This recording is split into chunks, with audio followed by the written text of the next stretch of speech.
Alright everyone, just getting into this from last one of just doing a sort of teardown of this thing.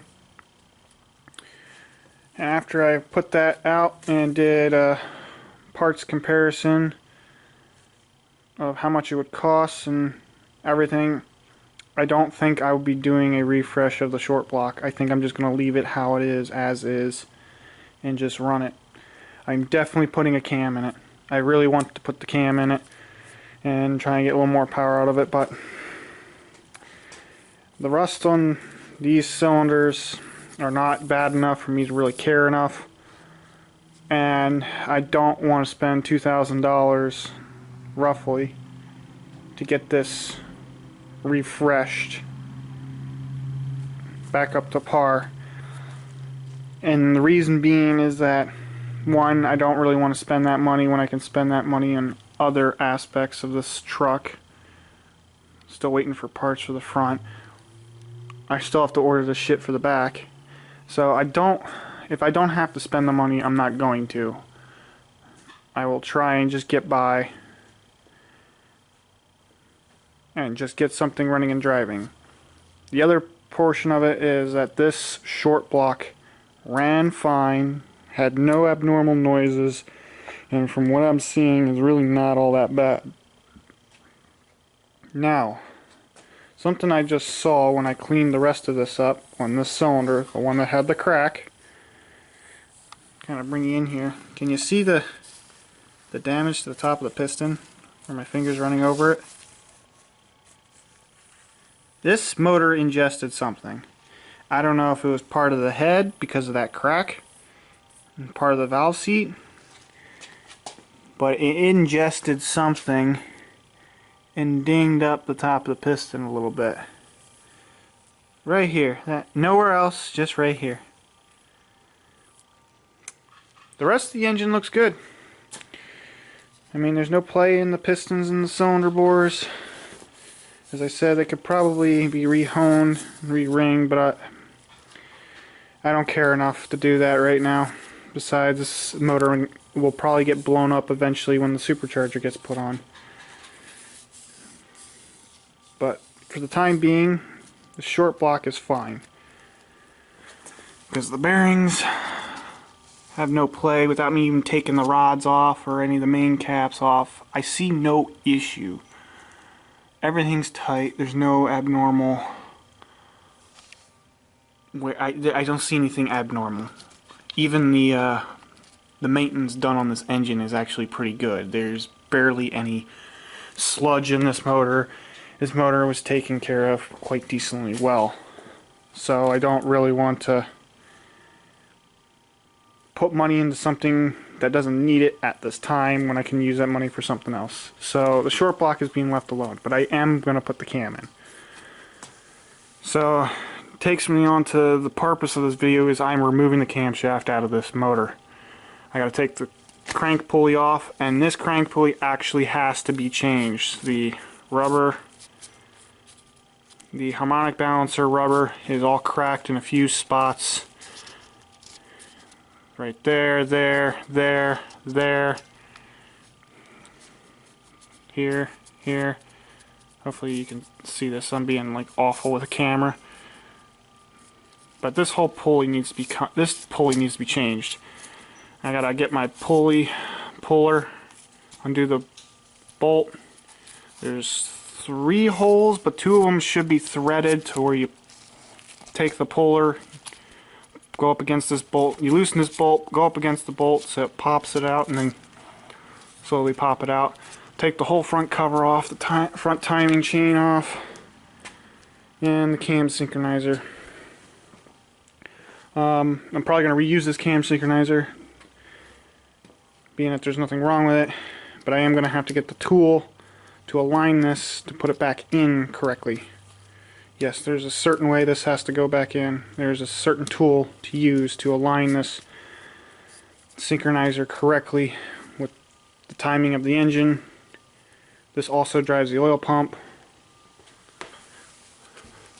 There's a shaft that goes up to there and drives the oil pump.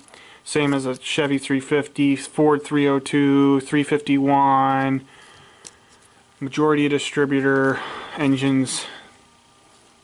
This is how the oil pumps ran, by a gear on the cam, synchronizer, or distributor depending on engine, and then a shaft down into the oil pump. There is a special tool, I have to get that, but for right now I'll just rip this out. Not to where I break it, just so I take it out. But that's sort of the idea after looking at how much it would cost and my whole parts list. On top of wanting to put a camshaft in it, new heads, need custom push rods. I'm just gonna fix what needs to be done and leave the short block alone. But let me get the pulley off, that out, front cover off.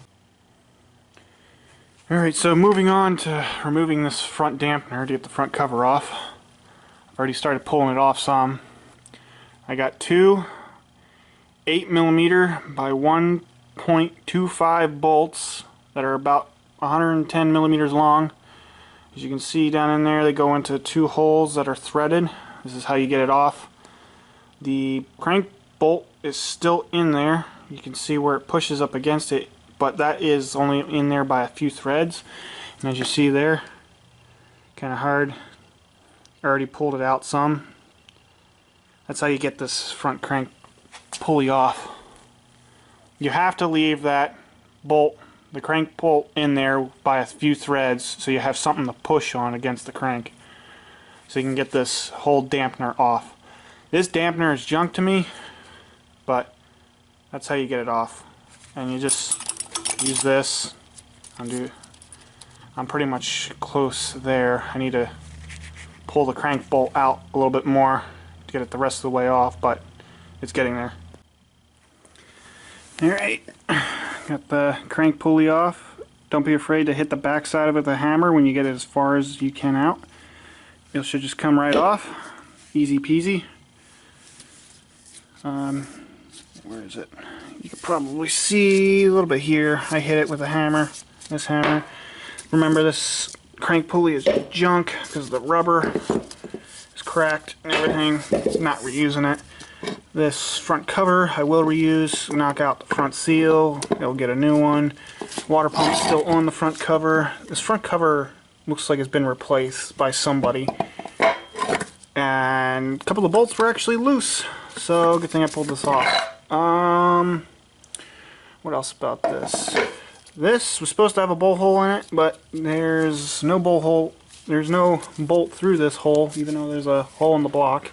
I'll have to drill that out, clean this up a bit, probably take it to work, clean it up a bit, but other than that, undo all these bolts. They're like 10 or 13 mil socket, and there are the bolts there, some other crap.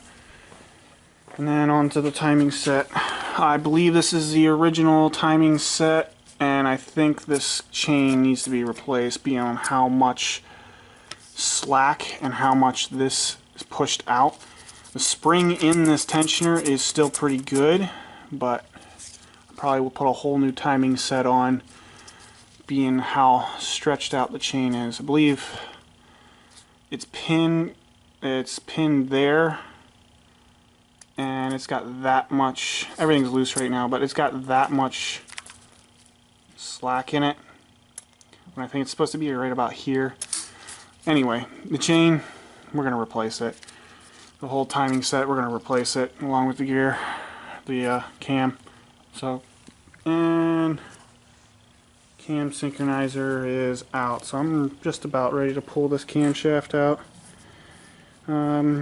Your water pump coolant hoses are here.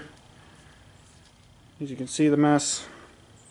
I'll clean that up later, but now to take off the whole timing set and yank this cam out. Alright, here's going to be probably the last portion of this video. The camshaft is out, the engine's upside down, as you can see.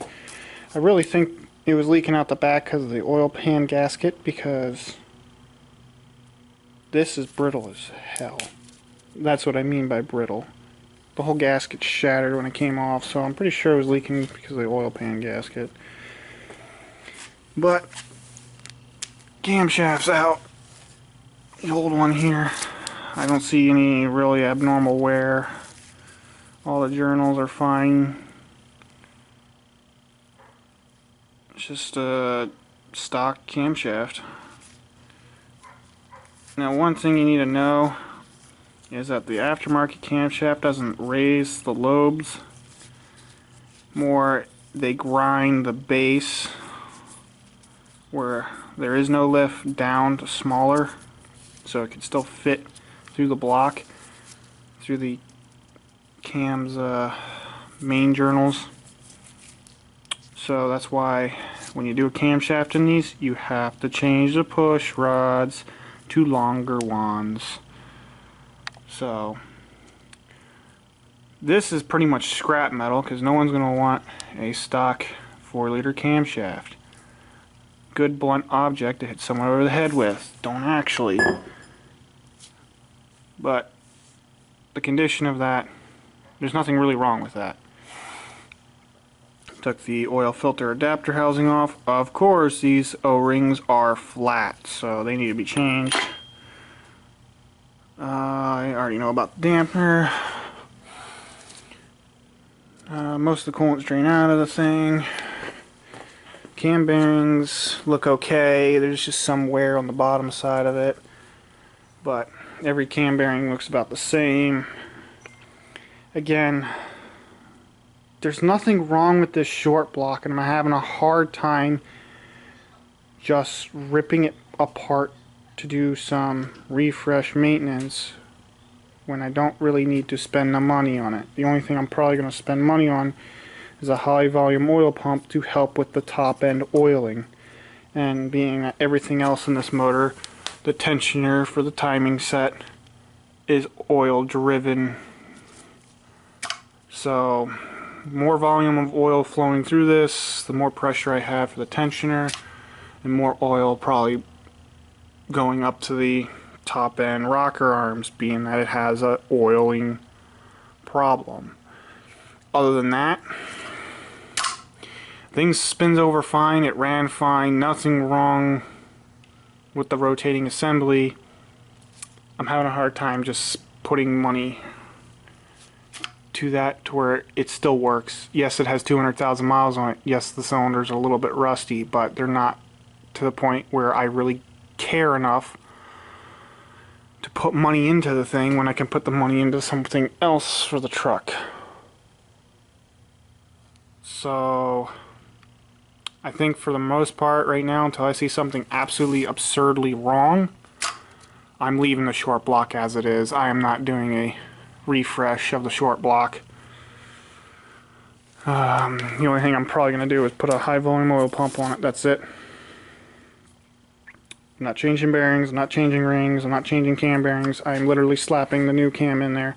The cam bearings look okay. I'm going to lube the ever living crap out of it. I probably will do a new timing set and reseal everything. I will do a rear main seal. But other than that, you see the tools there. I think that's where I'm at with this.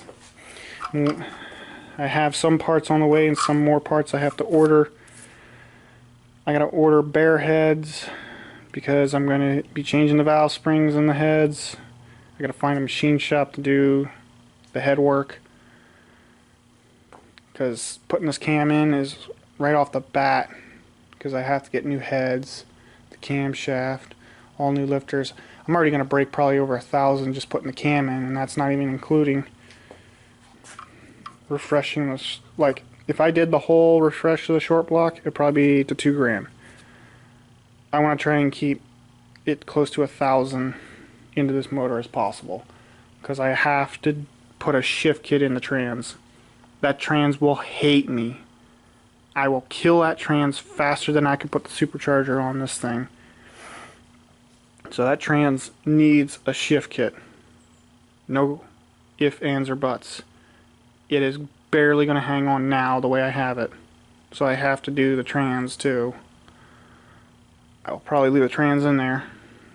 Pull the converter out. Mess with the front pump. Do the shift kit in the valve body. And then put it back together in new fluid in a deep pan. And call it good and see how long it lasts. But other than that, that's how this motor sits right now. I'm going to clean up.